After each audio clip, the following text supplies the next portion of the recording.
সুচন্দ্রাকে জব্দ করে বৃন্দার খোঁজ পেল রাঙা। সম্পূর্ণ জানতে ভিডিওটিতে একটি লাইক করে দেখতে থাকো। গল্পের শুরুতেই দেখা যায় সুচন্দ্রা এসে বাড়াবাড়ি করতে থাকে, আর রাঙা তখন সুচন্দ্রাকে জল দিয়ে ঠান্ডা করতে চাইলে সুচন্দ্রা প্রচণ্ড রেগে গিয়ে কাঁচের গ্লাসটাই ভেঙে ফেলে আর বলে, এই মেয়েটার জন্যই তো যত সব গণ্ডগোল। যখন আমার মেয়ের বিয়ে হয়েছিল তখন এই পরিবারকে সে অনেক ভালোবেসেছিল আর বুঝতে পেরেছিল এই পরিবারের মানুষগুলোও তাকে ভালোবাসে, কিন্তু সময়ে যাওয়ার সাথে সাথে এই মেয়েটা যখন এই পরিবারের বউ হয়ে এলো তখন থেকেই আমার মেয়ের কদর কমতে শুরু করলো। আর এমনকি আমার মেয়ের সাথে এই বাড়িতে সবাই অত্যাচার করত, আমি সবটা জেনে গেছিলাম। আর তোমরা সবাই মিলে আমার মেয়েকে কোথাও একটা গুম করে দিয়েছো। নাও এবার সত্যি কথা বলো তো যে আমার মেয়ে কোথায় রয়েছে। তখনই নবারুণ বলে, সুচন্দ্রা তুমি মুখ সামলে কথা বলো, তুমি কিছু না জেনেই এই সমস্ত কথাগুলো বলছো, এগুলো কিন্তু বলার কোনো মানেই হয় না।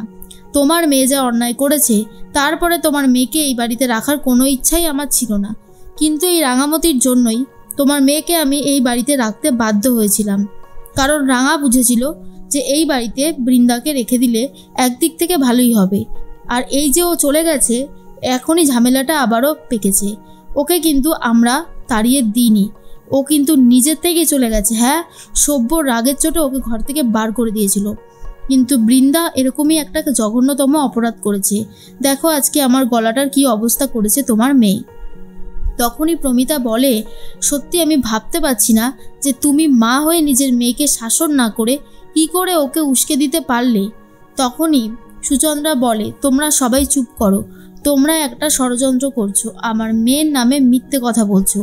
আমার মেয়ে কোনো অন্যায় করেনি, তোমরা ইচ্ছে করে তাকে ফাঁসিয়ে দিয়ে এই বাড়ি থেকে বার করে দিতে চাইছো, আর সেটা আমি খুব ভালো মতন বুঝে গেছি।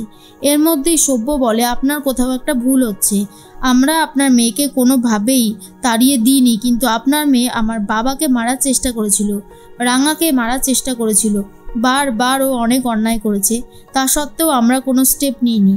কিন্তু আপনি এভাবে আমাদেরকে অপমান করতে পারেন না, এটা কিন্তু আমরা কখনোই বরদাস্ত করব না। তখনই সুচন্দ্রাকে নবারুণ ওয়ার্নিং দেয় সে যেন রাঙাকে আর অপমান না করে। এর মধ্যেই পুলিশ অফিসার সভ্যকে ডেকে কয়েকটা কথা জিজ্ঞেস করে আর বলে, দেখুন আপনারা এত ঝামেলা করবেন না, চারিদিকে গৃহবধূদের নির্যাতন হচ্ছে, তাই আমরা পুলিশরা একটু কড়াকড়ি রেখেছি আইনের মাধ্যমে, আমরা দেখছি বৃন্দা কোথায় গেল। তখনই একলব্য বলে, হ্যাঁ অফিসার, আপনি বরং সেটাই দেখুন যে বড় বৌদি কোথায় গেল। আমরা ওকে অনেকক্ষণ ধরেই খুঁজছি কিন্তু কোনোভাবেই পাচ্ছি না। দেখুন আপনাদের কাছে যদি কোনো খবর থাকে তাহলে সেটা আমাদেরকে জানান। এদিকে রাঙা তখন দেখতে পায় সুচন্দ্রা সবাইকে থ্রেট করছে আর বলছে, আমার মেয়েকে যদি খুঁজে না পাই তাহলে আপনাদের অবস্থাও শোচনীয় করে যাব, এই আমি বলে দিলাম। রাঙা তখন বলে, হ্যাঁ তুই যা খুশি তাই করে নে, যেমন মা তার তেমনি মেয়ে, এই জন্যই তো বড় বউ দিদি সঠিক শিক্ষা পায়নি, আর সেটা আমি এখন খুব ভালোভাবেই বুঝতে পারছি। সুচন্দ্রা বলে, এই মেয়ে তোমার সাহস তো মন্দ নয় যে তুমি আমাকে অপমান করছো, তুমি জানো আমি কে, আমার ক্ষমতা তোমাকে এবারে দেখিয়ে দেব। কৃষ্ণা বলে, আজকে সভ্যর এই অবস্থা হয়েছে শুধুমাত্র আমাদের জন্য বৌদি, এই মেয়েটাকে যদি এই বাড়ির বড় বউ করে না আনতে তাহলে হয়তো আজকে এত খারাপ দিন দেখতে হতো না। সুচন্দ্রা বলে, এই কৃষ্ণা তুমি এত বেশি বড় বড় কথা বলছো কেন, থাকো তো মেয়েকে নিয়ে এই বাড়িতে, আবার বড় বড় কথা, দাদা বৌদিকে সবসময় তেল মারতে হবে তাই না। নবারুণ শুনে তো খুব রেগে যায় আর বলে, খবরদার, আমার বোনকে আর বোনের মেয়েকে অপমান করলে এর শাস্তি কিন্তু আপনাকে পেতেই হবে। আমার বোন আমার টাকা এখানে রয়েছে, আপনাদের টাকায় নয়, তাই ওকে যখন তখন চাইলেই অপমান করা যাবে না। সভ্য তখন সুচন্দ্রাকে বলে, দেখুন মা, আপনি কিন্তু জানেন না সবটা, না জেনে শুনে এভাবে কাউকে অপমান করতে পারেন না, সেটা কিন্তু ঠিক হচ্ছে না, আপনি দয়া করে চুপ করুন। সুচন্দ্রা কোনোভাবেই থামতে চায় না আর যাওয়ার সময় সবাইকে থ্রেট করে যায়।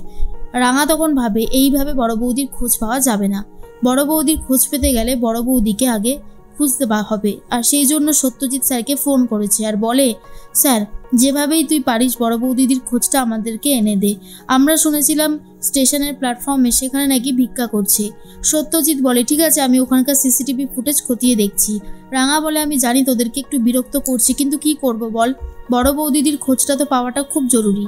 সত্যজিৎ বলে, তুমি আমাদের অনেক মিশনেই আমাদেরকে সাহায্য করেছো, তাই এটুকু সাহায্য তো আমি তোমাদের করতেই পারি। রাঙা তুমি একদম চিন্তা করো না, তুমি যেভাবে বলেছো আমি ঠিক সেভাবেই খোঁজখবর লাগাচ্ছি।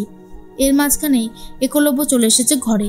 অন্যদিকে বৃন্দা কিছুতেই মশার উৎপাতে আর ঘুমাতে পারছে না। আর ঠিক সেই মুহূর্তেই ফোন এসেছে বৃন্দার কাছে। বৃন্দা কারোর সাথে আবারও যোগাযোগ করতে থাকে রাঙার ক্ষতি করবে বলে। এদিকে একলব্য দেখতে পায় রাঙা বিছানা করেছে নিচে, আর তখনই রাঙা বলে, উড়ানবাবু তুই ওপরে শুয়ে পড়, আমি নিচে শুয়ে পড়ছি। একলব্য তখন বলে, সামনেই তোমার একটা বড়সড় চ্যাম্পিয়নশিপ রয়েছে, আর সেখানে তোমাকে ভালো করে পারফরমেন্স করতে হবে, আর তুমি কিনা নিচে শোবে, এটা হতে পারে না, তুমি ওপরেই শুয়ে পড়ো। এরপরেই একলব্য ঠিক করে সে নিচে শোবে।